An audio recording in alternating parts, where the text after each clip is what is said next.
Welcome to Digits. I'm Simon Constable. Facebook is already most people's social network of choice. Now it's also aiming to become a newspaper for mobile devices. Wall Street Journal's Facebook reporter Evelyn Roostley joins us now from San Francisco.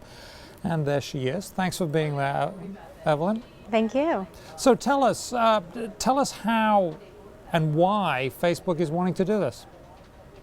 Well, the how of it, we don't have all the details yet, and I don't think Facebook has it all figured out yet. But for more than a year, they've been working on a project called Reader, very stealthily, and it's been this internal project to build essentially a news reader service for mobile applications. I mean, particularly for iPhone devices, tablets, and of course the iPhone that we know.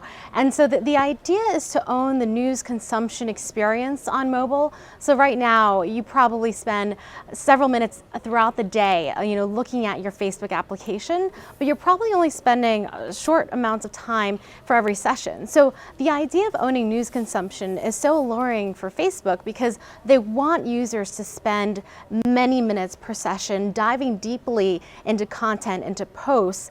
So eventually they'll also probably be clicking on more ads. And the idea here is to keep you on Facebook more of the time, not just looking at what your friends are doing, but looking at the stories maybe your friends had read as well.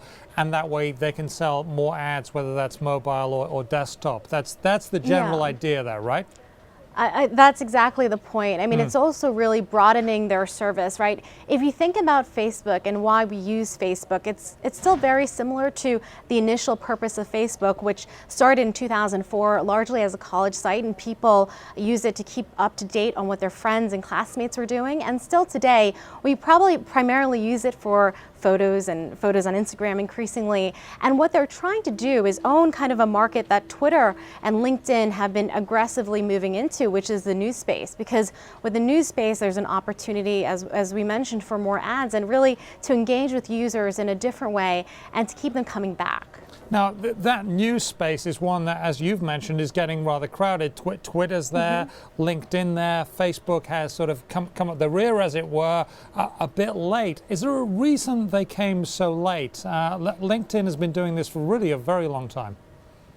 They have been, but if you look at what Facebook has had to do over the years, scaling up to 1 billion plus users, I'm sure it's also a matter of priorities. They've always talked about kind of this constrained supply of engineers to work on all the things they love to work on. So we've seen over the past year this move towards news, and we saw recently with the introduction of hashtags and the redesign of the newsfeed that this is clearly has been on their roadmap. And so they're with all these little pieces that they've been putting together, I think hopefully they think it will amount to something that will make them a large, if not hopefully for them, the largest player in news consumption, at least on mobile. Now, Evelyn, we are in the news business, and our organization here, the Wall Street Journal, produces a lot of news.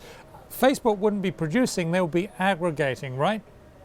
Yeah, that's my understanding. And as you see with Newsfeed, for example, whenever people put up posts now from publishers, and with the redesign of Newsfeed, those are very kind of prominent, and it links back and it shows kind of the icons of the publishers and such.